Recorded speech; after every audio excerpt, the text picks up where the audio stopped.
Hey everyone, we know how hard it can be to keep up with the latest news in Israel. So if you haven't had the time to stay on top of what's what in the Holy Land, we're here for you. I'm Ladar Gavelazi, and this is ILTV's Weekly Review. Israeli women have been murdered, kidnapped and raped on October 7, but the UN and other global women organizations failed to condemn the atrocities committed by Hamas and offer serious aid as they should. ILTV's Devo Klein with more. Many Israelis were angry at the statements of Queen Rania of Jordan, who questioned the atrocities committed by Hamas terrorists and even said that there was no evidence that Israeli children were beheaded. However, these days, the state of Israel is waging a diplomatic battle against another senior Jordanian. Dr. Sima Bahous, head of the United Nations Women's Organization, that along with her organization, blatantly and systematically ignore the harm to Israeli women in the events of October 7th, including ignoring murders, injuries, kidnappings, and rape passed by the terrorists. In the meantime, a handful of protesters have braved the rain in Jerusalem last night, calling on the United Nations to speak up about women they say were subjected to sexual violence by Hamas terrorists on October 7th. This comes amidst the criticism of the UN and other women organizations who haven't said a word about the atrocities committed. The protesters demonstrated in front of the UN building in Jerusalem as Israel was holding a meeting at the Geneva headquarters to raise awareness of Hamas sexual violence. And we are here to tell them that we are not going to let them be silent anymore. We want them to shout out for all the women in Israel, like they shout out for all the other women in the world.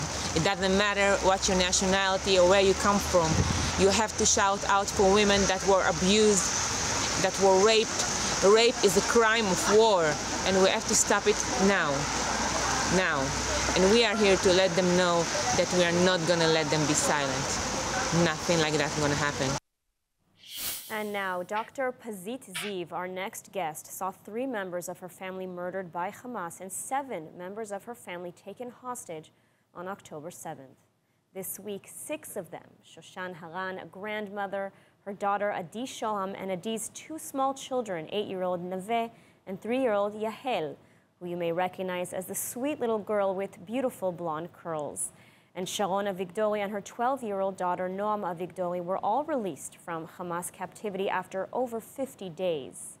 Another family member, however, remains captive in Gaza. Pazit, thank you for joining us. Thank you very much for having me. So one very big family and such tragedy, but also joy at seeing them come home this week. Images of little Yahel with a big teddy bear released to the media. So first of all, how are they doing? How are they?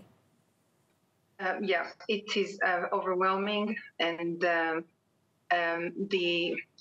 all of the emotions are combined together, and it's very hard to articulate how we're feeling. So I will start by saying thank you for the Jewish community in London who financed my arrival, who were here to come together with my family and reunite. I have the joy is immense, but there is still a sense of urgency because, as you can understand, it's 50 days and on that there are many people in captivity without any information on their whereabouts, their situation, medical situation, if they're showering, if they're eating, if they're seeing daylight. I don't know anything. The family is still coming to terms and trying to realize what has happened on the day that they've been kidnapped.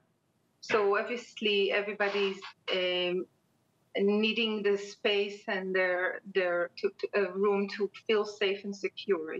Everything is very raw at the moment. Absolutely. And as you mentioned, you live in the UK. You flew here to Israel to be with the family, to accompany them. But still, the nightmare, as you said, is not over. And you still have another family member in Gaza. Do you have any information about them? Do you have any update on their condition? Have you heard anything? So, yes, I'm a British citizen and I flew over. No, I don't know any information. And if I knew, there was obviously reasons why not to share. We don't know anything. And what I have to share with you is that I am overwhelmed with what's happening here in Israel that I've noticed. And it is really, really a phenomenon that will be discussed in the future. I mean, everybody is supporting one another through this misery and trauma. There is such a sense of community and togetherness. People are helping and supporting and bringing food and bringing, warm clothes and anything that is needed. Obviously, there's a long, long way to recovery. The houses are burnt. There's nothing. It is a devastation. But within all of this devastation, this Israeli spirit is coming to life, and it's seen all over the highways. There are banners, and we will be salvaged together. It is so empowering and inspirational. It is fantastic to see. I myself am going to volunteer picking cucumbers, and everybody from all walks of life every morning wake up and doing things. This doing things is also happening where I'm coming from. The Jewish communities around the world are just sending everything that is needed, and they are so supportive. It is absolutely heartwarming. And I do have to ask, you said that it's, they have a long journey ahead, but in the past few days, as more and more hostages have been released, we are hearing of sort of really horrible conditions that they were subject to. Has the family shared anything about this, or are they sharing a bit of what they went through during their time in captivity? So you would understand that I'm not allowed to talk about anything that would mention conditions and all, and I just want to say that we are all listening to what is published, and it is current that it was not a vacation or a holiday. It was traumatic, without any understanding of where they are, what is happening. Obviously, struggling with limited food and the disconnection. The stories are horrible. The stories of babies without parents, that the family split apart, not knowing what happened on the day when they left. So now, not only that they need to share what they have experienced, but they need to acknowledge and come to terms with the catastrophes. I mean, there's no neighborhoods to return to. The communities are gone. There's so many people who were murdered, and so many houses ruined. It is a catastrophe, really. Absolutely a catastrophe, but we're so happy to have little Yahel and the rest of the family back in Israel. Dr. Pazit, thank you so much for speaking with us today. Experience the power of truth with ILTV News. If you're looking for quality content and captivating visuals, join our news community and become an integral part of our team as we embark on a mission to unveil the real Israel, dismantling the web of lies and misinformation that surround reporting on Israel. By subscribing to ILTV News, you will not only have access to the latest updates, but you will also amplify our message, creating a ripple effect that carries the truth far and wide. Subscribe today and help reshape the narrative. Available on the web, Android, and Apple. In a dramatic escalation of tensions, an Israeli billionaire's container ship was attacked in the Indian Ocean, suspected to be orchestrated by an Iranian drone. This is the third attack on Israeli-related vessels in the past 2 weeks. And ILTV's William Sharon reports. A container ship owned by an Israeli billionaire faced an attack believed to be orchestrated by a suspected Iranian drone in the Indian Ocean. The report added that the Malta-flagged vessel is owned by Singapore-based company Eastern Pacific Shipping, which is ultimately controlled by an Israeli billionaire, Idan Ofer.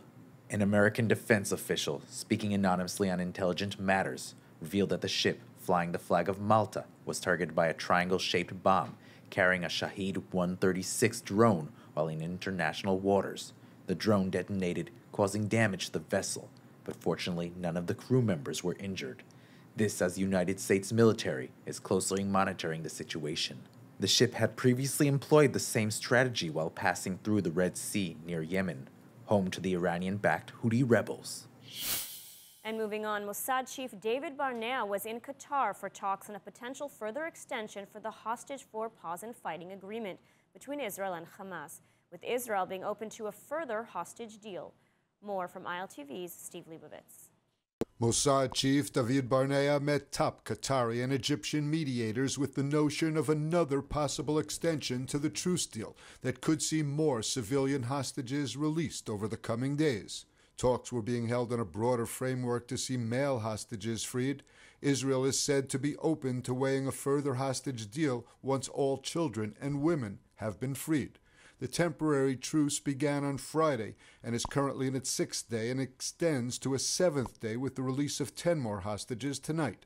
Israeli leaders have said repeatedly that the war with Hamas will continue as soon as the current hostage agreement and now its extension has run its course. That could be as early as this weekend.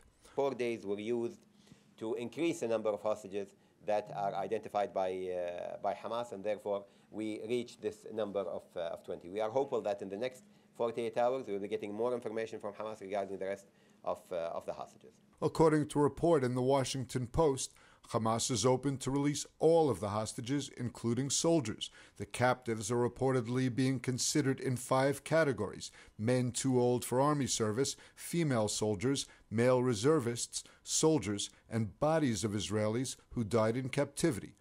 More than 100 hostages in total. Hamas demands would include the release of many Palestinian security prisoners, continuing aid and fuel into the Gaza Strip, and Hamas is also demanding a continuation of the pause in fighting. Israeli officials have insisted that future hostage releases would be negotiated under fire, with the war in Gaza continuing.